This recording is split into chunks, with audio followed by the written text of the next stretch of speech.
भाई साहब, हल्दी मेहंदी संगीत के बाद फाइनली शादी होती है।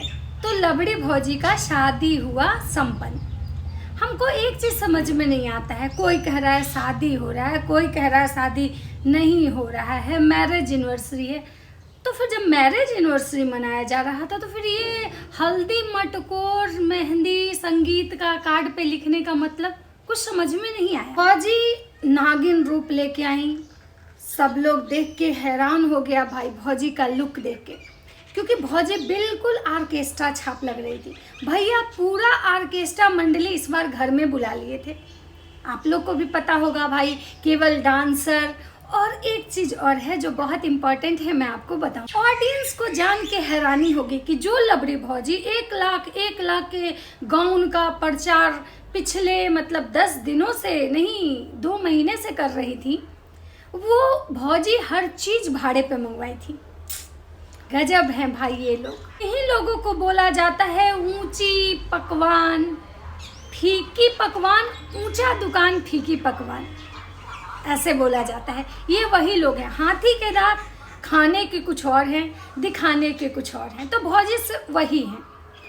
दोस्तों नमस्कार, कैसे हैं आप लोग? उम्मीद कर रही हूँ बहुत अच्छे होंगे, स्वस्थ होंगे, मस्त होंगे और अपने अपने काम में व्यस्त होंगे। मैं प्रिया शर्मा और मैं अभी के अपने इस ब्लॉग में आप लोग का स्वागत कर रही हूँ। दोस्तों आज है भौजी का बारात। ग्रैंड तरीके से भौजी का बारात निकला, ढोल ताशे बजे, महंगी गाड़ियाँ आई। भैया जी अपना गदह जन्म छुड़ा रहे थे। वो कंट्रोवर्सी के बाद भैया जी शायद पैसा थोड़ा कम कमाए उस कंट्रोवर्सी में, क्योंकि डिफेंडर नहीं आ पाया। स्कूल तो बना लेकिन डिफेंडर नहीं आ पाया, इसलिए भैया जी को महंगी गाड़ी भाड़े पे मंगवानी पड़ी। भैया जी ने जो अपना शेरवानी, भैया जी शेरवानी पहन के बिल्कुल चोमू मियाँ टाइप से जो लग रहे थे, लपूड़े रंगीले, जितना भी नाम उनका ले लो, लेकिन मुंह उनका चोमू जैसा है। तो भैया जो शेरवानी पहने हुए थे, आप लोग को जान के हैरानी होगा कि वो बवंडर बाजार से उनको मिला था। मतलब कि वो एक तरह का समझिए कि प्रमोशन है बवंडर बाजार का। जो भैया भौजी अपने कपड़े को लेके गहन कि शादी एनिवर्सरी को लेके ग्रैंड होगा ग्रैंड होगा ग्रैंड होगा, लास्ट में भैया जी का मोए मोए हो गया। कुछ ग्रैंड नहीं हुआ, भैया जी का हुआ मोए मोए। पहले तो भौजी प्रमोशन कर रही थी, केशा ज्वेलरी से गहने मंगवा रही हैं, तो किसी ब्रांड के उनके प्रमोशन के लिए उनके गाउन आ रहे हैं। तो भाई ये जो जितना भी साड़ी संसार वाले जो भैया जी जो क्रिएटर लोग को साड़ी बांटे, वो भी एक प्रमोशन ही था। उसके बाद आईवा या फाइमा करके कुछ जो ट्रॉफी सबको दिया गया क्रिएटर लोग को, तो सब कुछ जो था वो समझिए कि भाड़े का ही था। और भाड़े से याद आया, भौजी ने अपनी बहन के कपड़े भी भाड़े पे मंगवाए। मान गए गुरु। बस इनका जो फोकस था पराठे पे, और क्या बोलते हैं, पराठे, आलू पराठे, पनीर के पराठे, छोले, तो भटूरे, तो फिर अच्छा खाना अच्छा खाना अच्छा खाना और अच्छा नाचना। और खाने के मामले में अगर देखा जाए तो खाने की बात को लेके ना सारे क्रिएटर को ना क्या बोलते हैं, अंकुश सक्सेना को थैंक्स बोलना चाहिए। क्योंकि अगर वो बंदा खाने को लेके इतनी कंट्रोवर्सी नहीं करता तो आज फिर शायद भैया जी के घर से बहुत सारे क्रिएटर भूखे चले जाते। लेकिन थैंक्स टू अंकुश सक्सेना के क्रिएटर लोग को कम से कम ढंग का और टाइम से खाना मिला। बहुत सारी चीज़ें थी कि बहुत ग्रैंड होगा बहुत ग्रैंड होगा बहुत ग्रैंड होगा, लेकिन कुछ ग्रैंड नहीं हुआ, सब हो गया मोए मोए, नीलवटा सन्नाटा। लेकिन भौजी तो खुद को सेलिब्रिटी से कम समझ नहीं रही थी। भैया जी जिस टाइप से तैयारी किए थे, जिस टाइप से उनका ये था, भैया जी का एक वीडियो मैंने देखा था जहाँ पे वो बोल रहे थे कि सोचा तो बहुत कुछ था लेकिन सोचा हुआ कुछ नहीं हुआ, बहुत सारी चीज़ें हैं जो सोच से परे हो गई। भैया जी तो सोचे थे कि भाई जिस टाइप से कंट्रोवर्सी में मुझे व्यू आए थे उसी टाइप से अभी भी आएंगे। बहुत सारे क्रिएटर को बुलाए, ऐसे क्रिएटर को इस बार भैया जी बुलाए जो क्रिएटर से भैया जी का दूर दूर तक कोई रिश्ता नाता नहीं था। क्योंकि भैया जी को पता था कि भाई भले ही ये क्रिएटर चाहे किसी टाइप के भी हों, इनका लेबल किसी टाइप का भी हो, लेकिन है तो मिलियन सब्सक्राइबर वाले। तो अगर ये हमारी पार्टी में आते हैं तो हमारी पार्टी में कम से कम एक तो है कि मेरा वीडियो इनके चैनल पे जाएगा तो लोग हमको देखेंगे।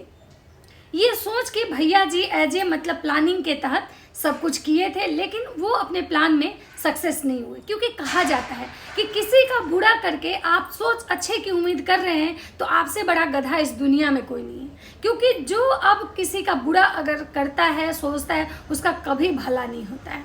तो वही हुआ भैया जी का मोए मोए।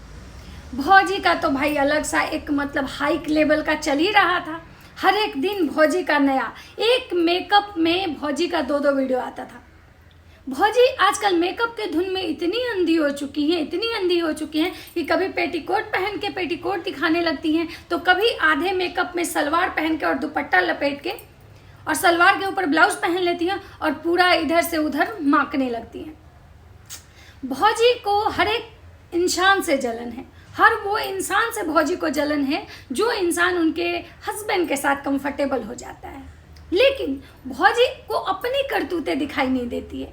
एक तरफ भौजी अपने देवर के कलेजे पे ऐसे बैठ के डांस कर रही हैं, नागिन डांस कर रही हैं, वहाँ पे भौजी का असली नागिन वाला चेहरा दिख रहा है। जगत माता कहती है मेरी दोनों बहुएं बहुत संस्कारी हैं, बहुत संस्कारी हैं, लेकिन लक्षण उनकी बड़ी बहू में संस्कारी वाला तो नहीं दिखता है। क्योंकि किसी भी मर्द के कलेजे पे भले ही वो देवर ही हैं, और पता है इसकी वजह से बहुत सारे रिएक्शन चैनल, बहुत सारे ऐसे लोग हैं जो ये कह रहे हैं कि क्या बिहार यूपी में ऐसा होता है। भैया जी की जो लबड़ी भौजी धर्मपत्नी जी हैं, वो तो बिहार यूपी के भी बहुओं को बदनाम करवा रही हैं कि बिहार यूपी में मतलब जो भौजाई होती है अपने देवर के कलेजे पे बैठ के नागिन डांस नहीं करती है।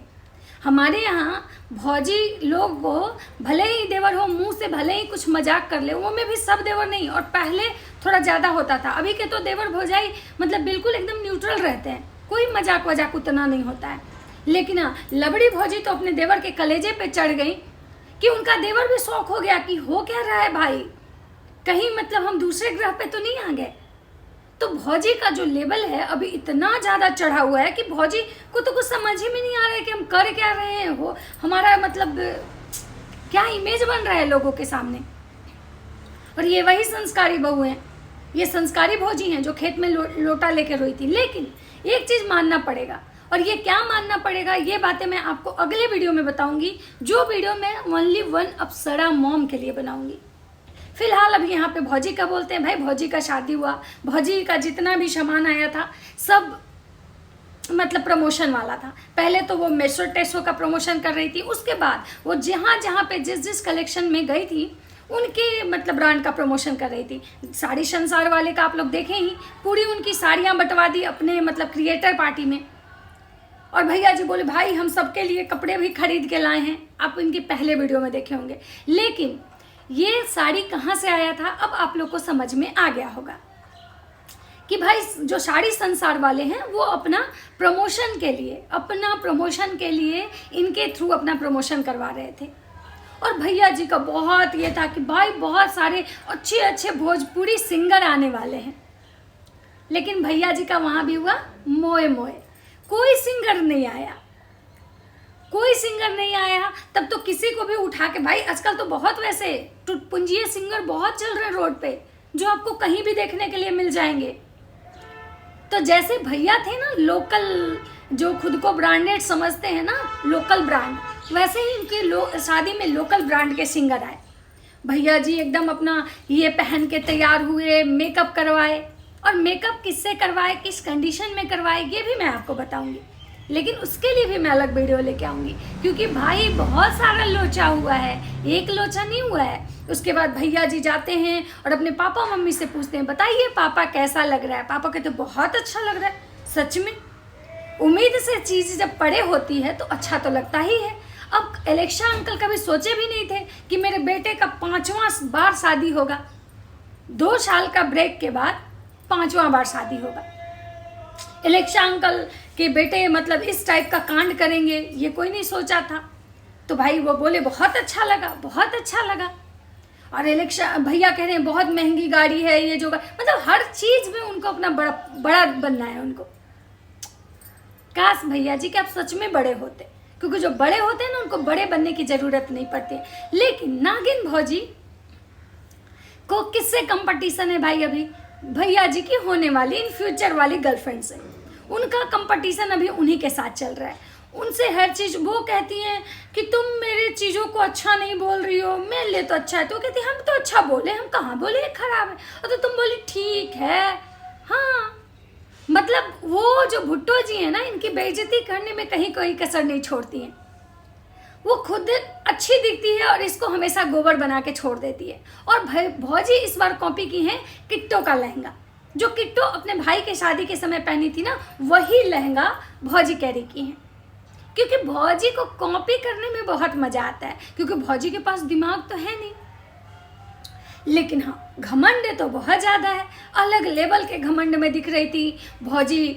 मतलब अपने इससे पहले गई वहाँ पे मैरिज हॉल जहाँ पे उनका होटल था, वहाँ गई भौजी, तैयार हुई और एक मेकअप, मतलब 2 पार्ट में उनका मेकअप आया। क्यों भाई? क्योंकि उनको पता था कि मेकअप वाला वीडियो ऑडियंस को ज़्यादा पसंद आता है, उस पर ज़्यादा व्यू आता है, तो उनके मेन चैनल पे वो चीज़ें आती हैं जिस पे ज़्यादा व्यू आता है। भैया जानते हैं कहाँ से हम व्यू गेन कर सकते हैं, उसको अलग चैनल पे डालते हैं। और बाकी एक में नाच का वीडियो दिखा देते हैं, एक ब्लॉग उनका आता है जिसमें खाली वो गाड़ी पे बैठ के अपने पापा मम्मी से बातें करते हैं, उसका भी वीडियो छाप देते हैं। एक ढोल बजता है उसका अलग, एक नाच रहे हैं उसका अलग, मतलब अलग अलग इतने सारे चैनल हैं भाई। तो सब पे मतलब वीडियो आने के लिए वीडियो भी तो उतना होना चाहिए, लेकिन व्यू तो हर जगह से आएगा, इसलिए भैया हर जगह छोटा छोटा क्लिप चिपका देते हैं। इनकी पार्टी का जो थीम था, क्या थीम का थीमा हो गया, थीम का एम से बेसी ये लोग करके रख दिए। क्यों भाई? क्योंकि जो इनकी पार्टी का थीम था उस थीम में कोई नजर नहीं आया। जब मतलब कि भिट्टो रानी ब्लैक पहनी, उनके हस्बैंड भी ब्लैक पहन लिए, भौजी भी ब्लैक, भैया भी ब्लैक, बाकी सब लोग रेड पहने हुए थे, सब लाल हो चुके थे। और भौजी का जो था, भौजी जम के एकदम से ठुमका लगाई और सबको भाई बहुत ये की कि भाई आप लोग मेरी 5वीं शादी में आए, आप लोग को बहुत बहुत धन्यवाद। तो अभी तक तो इनका ये वाला सिनारियो चल रहा था कि ये भाड़े का सारा चीज़ मतलब बेयर कर रही थी, प्रमोशन कर रही थी, इनका खुद का कुछ एक पैसा नहीं लगा हुआ था। लेकिन इसके लिए इन्होंने पहले से बहुत बवंडर मचा के रखा था। भाई हम तो 1 लाख का गाउन खरीद रहे हैं, 1 लाख का गाउन खरीद, जो कि इनको सब लोग बोला था कि बहन तेरा इतना औकात नहीं है कि तू 1 लाख का मतलब ये पहने। जो 500 के मीशो के कपड़े डेली पहने ना, वो कभी 1 लाख का गाउन नहीं खरीद सकता है। हमेशा इनको बस किसी न किसी से जलन होता है, और अभी फिलहाल इनका जलन हाई लेवल का चल रहा है भिट्टो रानी से। लेकिन ये कुछ कर नहीं पाएंगे अभी, इसलिए नहीं कर पाएंगे क्योंकि भैया जी खड़े हैं ना भिट्टो के साथ। तो भौजी क्या करेंगी, अभी अपना हर एक चीज़ को ना दबा के रखेंगी। और भौजी कह रही हमको नज़र लग गया था ना, इसलिए हमको कुछ बोलने का मन नहीं कर रहा था। कोई क्यों? क्योंकि उनको लोग बोल दिया कि तुम सुंदर नहीं लग रही हो, तुम्हारा चेहरा काला लग रहा है। तो भौजी कह रही मुझे नज़र लग गया। रे थुथुर मुही तोड़ा, कौन नज़र लगा? तो तू कौन अपना आप के कौन बड़ा हीरोइन समझ रहा ले? और मेरे पति को किसी की अब बुरी नज़र नहीं लगे। तुम्हारे पति को कभी नज़र नहीं लगता है। चोमू जैसा शकल वाला पति तुम्हारा, उसको कौन नज़र लगाएगा? काला टीका किसको लगाया जाता है? जो खूबसूरत होता है, जो खुद कलुआ है, उसको काहे का नज़र? चोमू जैसा शकल लगता है कि जैसे क्या बोले कितने उम्र का हो चुका है, वो एक्सपायरी टाइप से दिखता है। तुम खुद को भले हीरोइन समझ लो, लेकिन वो तो चोमू का चोमू ही दिखता है। पैसा भले ही है तुम्हारे हस्बैंड के पास, थोड़ा खुराफाती दिमाग है, तो बस तुम उसी का ऐश कर लो बहन। तुम्हारे चोमू जैसे पति पे कोई डोरा नहीं डाल रहा है। वो औरत जिसको तुम बार बार टारगेट करके बोलती हो, बार बार टारगेट करके, तो एक बात तुम सोच लेना, कहीं ना कहीं तुम्हारा पति भी गया था उसके पास, वो डोरे डालने नहीं आई थी। तो ये था इनका। और अब इसके बाद कंट्रोवर्सी स्टार्ट होगी। अभी तक तो लहंगा देखे, डांस देखे, ये देखे, वो देखे, लेकिन हाँ भौजी अपने शादी के दिन हाई लेवल में थी भाई, अपने सामने किसी को नहीं समझ रही थी। जब केक कटिंग भी कर रही थी तो अपनी सासू माँ तक को नहीं बुलाई वो औरत वहाँ पे। ये बहुत ही सोचने वाली बात है कि ना तो अपनी सासू माँ को बुलाई, ना अपनी माँ को बुलाई, वो किसी को नहीं बुलाई उसमें। वो अकेले ही बस अपना केक कटिंग कर रही थी और वहाँ पे उसकी एक दो शायद फुआ जी लोग जो थी वही थी। अप्सरा आंटी नहीं दिखी। ऑडियंस को बहुत इंतजार है कि आखिर अप्सरा आंटी कहाँ थी। न तो वो देवरानी को वैल्यू कर रही थी, जो कि उसकी देवरानी उसके जस्ट पीछे खड़ी थी, और वहाँ एक बंदा और खड़ा था जिसको वो फुल इग्नोर कर रही थी। तो मैं बताऊंगी, लेकिन चलिए ये वीडियो बहुत लंबा हो चुका है, मैं बताती हूँ नेक्स्ट वीडियो में। वीडियो अच्छा लगे तो लाइक कीजिएगा, कमेंट कीजिएगा, चैनल पे नए तो सब्सक्राइब कीजिएगा। राधे राधे।